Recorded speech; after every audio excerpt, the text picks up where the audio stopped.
one and all present here, respected teachers, and my dear friends. Today, I, Anirudh Kavya, stand before you all to deliver my speech on the topic COVID-19 is a time of anxiety or family bonding.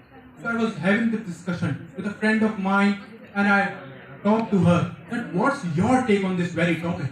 And she said that well, she spent a lot of time with her family, learned a lot of new things, and finally watched a lot of web series. And I asked her, what else? And she said, why don't you prepare your debate from Google or any other search engine? And I was like, do you want me to mug up the things on this very sensitive topic and vomit it all in front of my friends? I said no to her advice. But here I am after knowing and after understanding the consequences. I want to tell you all and remind you all that we all must have got something or another to spend our time in COVID with. We must have heard the stories of doomsday from our grandparents. We got to know that the heroes whom we used to idolize were normal human beings because the real heroes were serving the country and were leading from the front.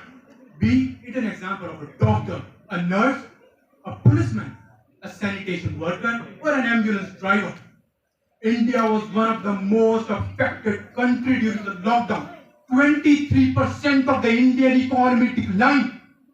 And the dream of building a 5 trillion economy was taken 10 years back. The daily wage workers and the tourism industry were the most affected ones. But as it is said that we Indians never lose hope even in the toughest or the darkest of the situations. Be it an example of Jyoti Kumari, who cycled 1200 kilometers and went back to her home along with her father. Or be it an example of a Bollywood actor who helped many during the crisis. Anxiety and happiness both are two different sides of the same coin, my dear friends. But it's the toughness of mind which makes the real difference. I would like to end my words here by conveying a big thank you.